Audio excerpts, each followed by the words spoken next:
경제를 생생하고 상생하게 하는 분들을 모시는 생생초대석입니다. 눈만 뜨면 세상이 변하는 모습을 보고 있습니다. 그 가운데 에너지 산업도 전 세계적으로 변하고 있는데요. 에너지라는 것이 모든 것의 동력이기 때문에 변화하는 에너지 산업에 대해 잘 알고 또 긴밀하게 대응하는 것이 중요합니다. 오늘 생생초대석에서는 국내 유일의 에너지 정책 연구를 수행하는 에너지경제연구원 조용성 원장과 함께합니다. 원장님 안녕하세요. 네, 안녕하세요. 저희 서울역에 사옥 있을 때 한번 YTN 라디오 오셨었다고요. 그렇습니다. 네. 이번에 상암동 사옥은 처음이세요? 네, 거의 처음입니다. 네, YTN 라디오도 종종 출연하셨고요. 네. 자동차 운전하고 그럴 때 자주 듣고 있습니다. 네, 반갑습니다. 오늘 에너지경제연구원 원장으로 네. 상암동 사옥을 찾아와 주셨어요. 제가 오신다고 하셔서 에너지경제연구원 홈페이지를 들어가 봤어요. 그랬더니 각종 정보를 수집하고 분석해 국가의 에너지와 자원에 관한 정책 수립을 지원하고 국민 경제를 향상시킬 목적으로 설립됐다라고 이 설립 목적이 써 있었습니다. 네, 맞습니다. 에너지와 경제, 국민 경제를 향상시킬 목적, 이 뗄래야 될 수 없는 것이죠? 맞습니다.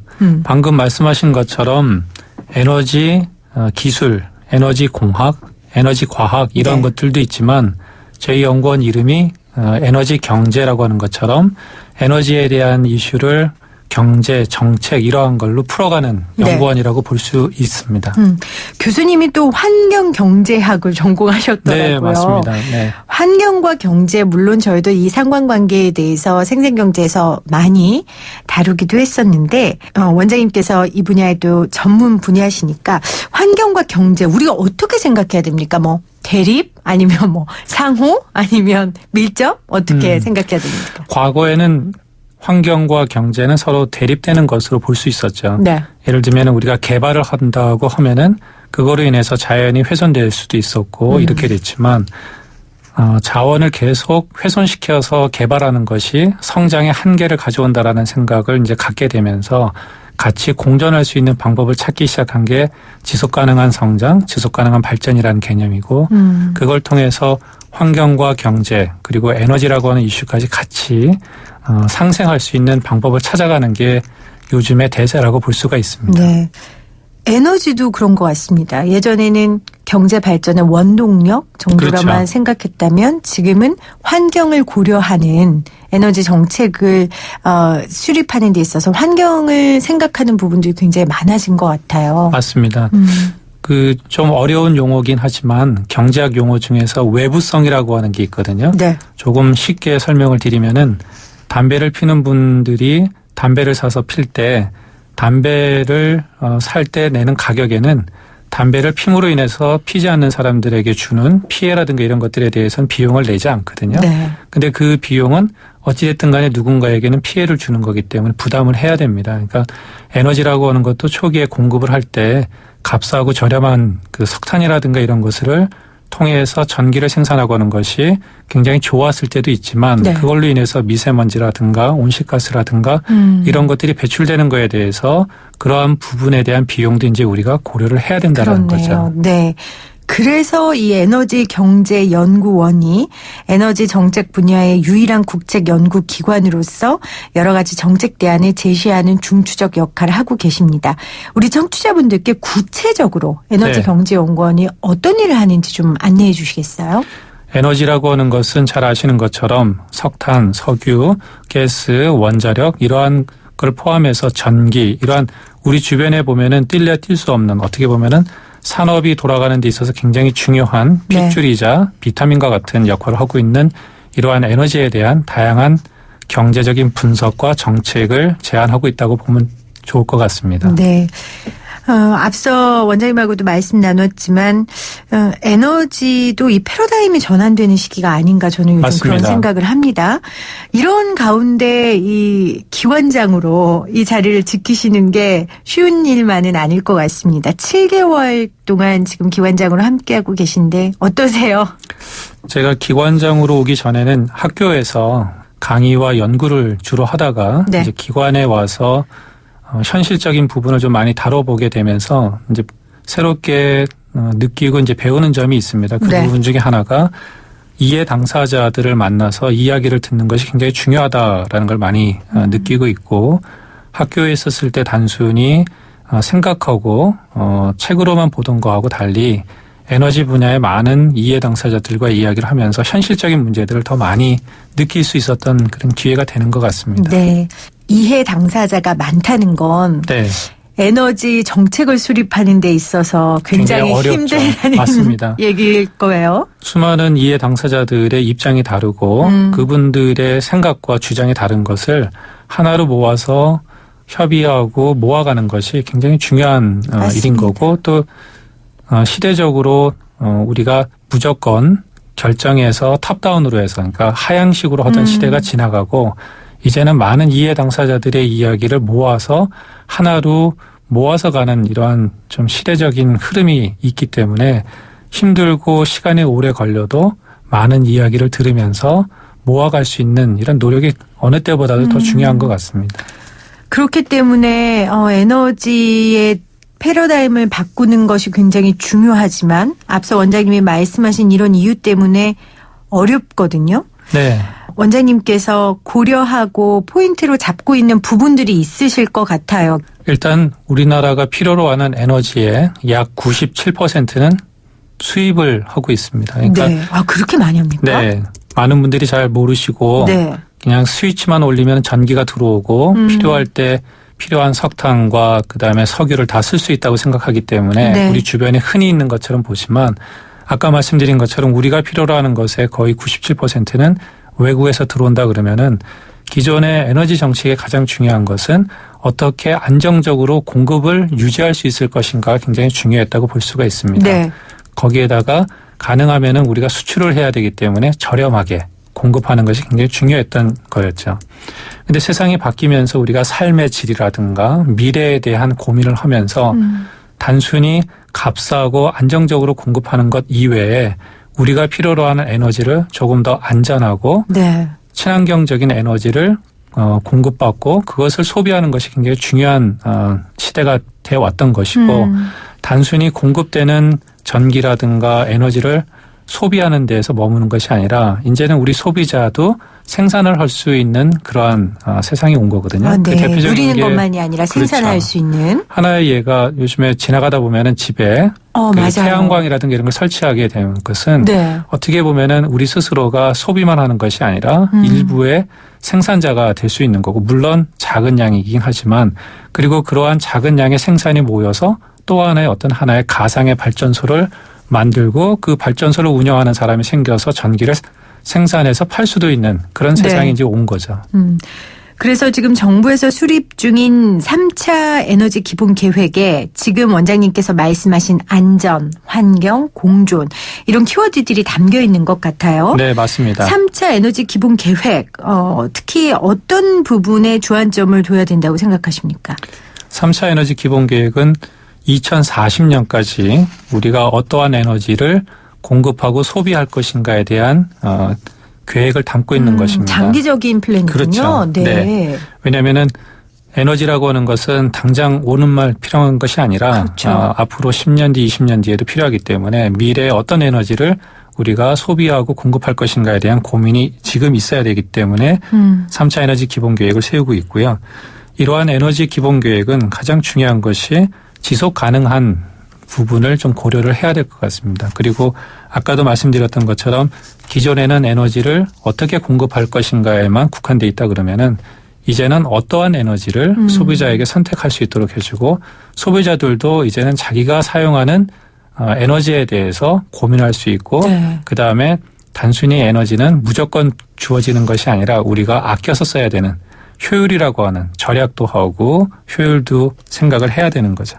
거기에 하나 더 들어가면은 에너지 시스템이라고 해서 지금까지는 우리가 독과점적인 그런 형태가 굉장히 많았습니다. 근데 그러한 부분을 이제는 조금 더 경쟁이라고 하는 부분도 좀 넣어야 되고 네. 그래서 미래에는 여러 가지 에너지 가격 체계라든가 에너지 시장이라든가 이런 것들이 많이 변해야 되는데 그러한 어떻게 변한 모습으로 갈 것인가에 대한 것을 담고 있는 게 이번 3차 에너지 기본 계획이고요. 네. 현재 정부가 최종 정부의 안을 만들기 위해서 계속 이야기들을 이제 공론화하고 있는 중입니다.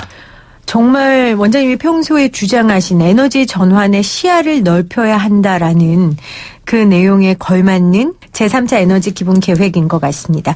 오늘 생생초대석 에너지경제연구원 조용성 원장과 함께하고 있는데요. 이제 조금 이슈를 다뤄볼게요. 네. 원장님.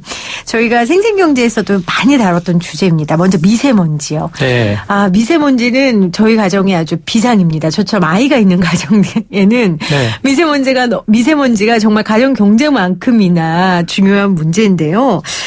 미세먼지 해결을 위해서 이 에너지 부분에서 어떤 노력들이 필요한지 먼저 말씀을 좀 해주시겠어요? 에너지 부분에서 보면 크게 두 가지가 고려할 수 있을 것 같습니다. 첫 번째는 이제 수송용 연료 사용에 대한 것이고요. 자야에서 사용하는 거.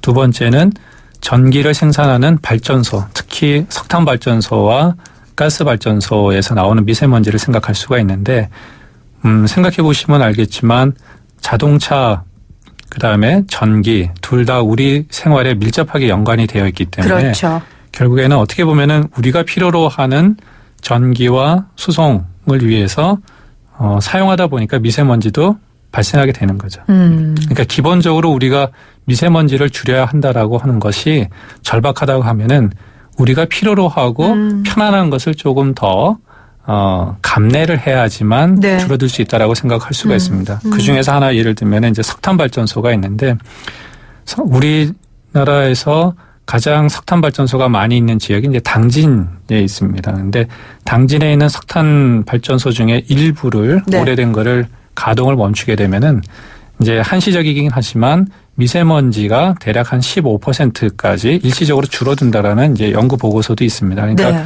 그만큼 석탄 발전이라든가 이런 것들을 그러니까 가동을 멈추게 되면 일시적으로 네. 미세먼지 발생량이 줄어드는 그런 효과가 있는 거죠.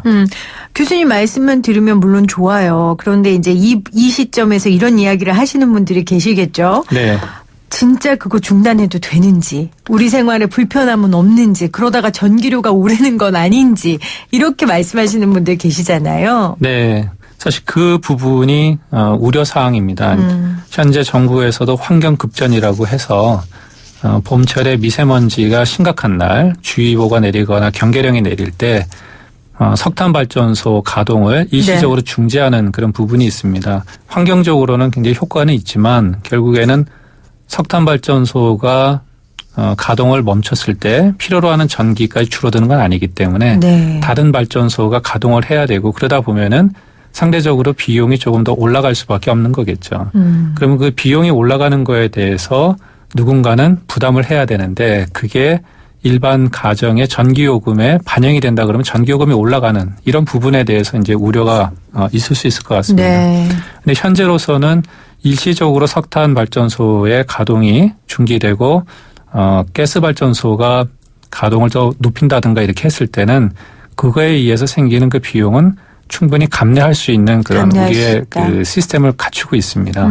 하지만 중장기적으로 봤을 때 미세먼지를 감축하기 위해서 석탄 발전소를 우리가 줄이고 단계적으로 계속 줄여나가고 다른 거를 더 한다라고 했을 때는 네.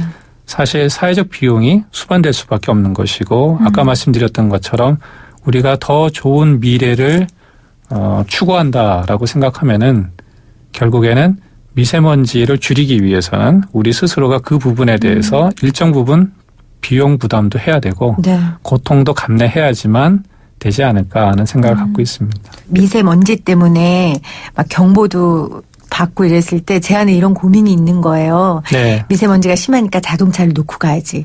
아니지. 미세먼지가 심하니까 자동차를 갖고 가야지. 불편하죠. 왜냐하면 미세먼지를 네. 제가 안 마셔야 되니까 네.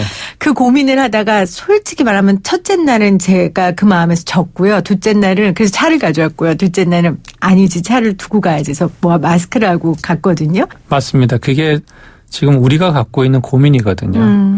사실 수송용 자동차에서부터 나오는 미세먼지도 대도시 지역에는 굉장히 많습니다. 네.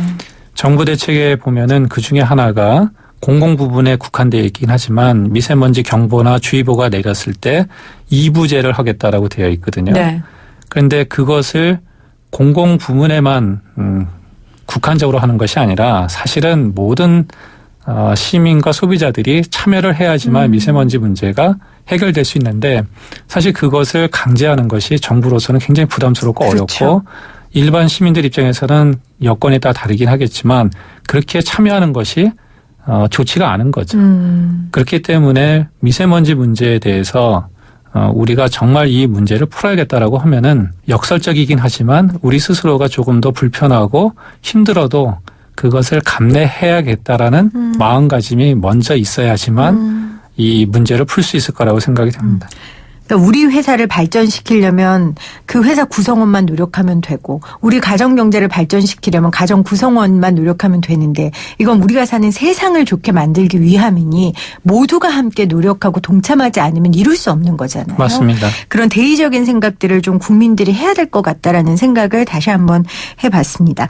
미세먼지 다뤄봤고요. 또 하나는 이 수소 입니다. 네. 수소 경제. 수소차 논쟁을 저희 생생경제에서 몇 번 다뤘는데요. 아주 뜨거웠습니다. 정부가 최근에 이 수소 경제 활성화를 위한 수소 경제 활성화 로드맵을 발표했고요. 그래서 정부의 여러 가지 과제들이 있는데 이 부분은 우리 청취자들이 어떻게 바라봐야 될까요?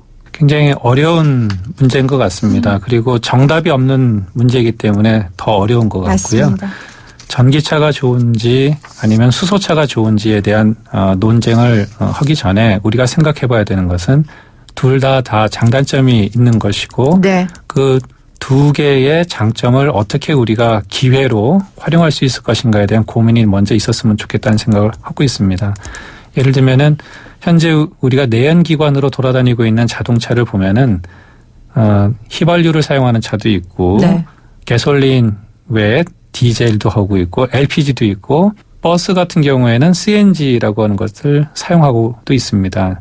그래서 연료를 무엇을 사용하느냐에 따라서 그 차량의 용도라든가 이런 게 다른 것처럼 전기차를 갖고서 모든 걸 다 할 수도 없고 또 수소차를 갖고서 모든 차를 할 수 없는 것처럼 예를 들면은 각각의 장단점을 잘 고려해서 네. 지금처럼 화물차라든가 트럭 같은 경우는 뭐 수소차를 간다든가 또는 소형 차량은 전기차를 한다든가 이런 여러 가지 가능성을 놓고 바라다 보는 게 좋은데 가장 중요한 것 중에 하나는 제가 볼 때는 그 수소차 같은 경우에 수소를 어떻게 생산할 것인가에 대한 고민 그리고 그 수소를 생산하는 그 인프라는 또 어떻게 구축할 그렇죠. 것인가 그 운송과 저장은 어떻게 할 것이고 자동차 외에 또 어느 분야의 수소를 또 할 것인가 발전을 통해서 전기를 생산할 때는 또 어떻게 할 것인가 하는 그러한 우리가 고민을 풀어야 할 숙제들에 대해서 네. 더 고민을 같이 하는 게 필요한 것 같고요.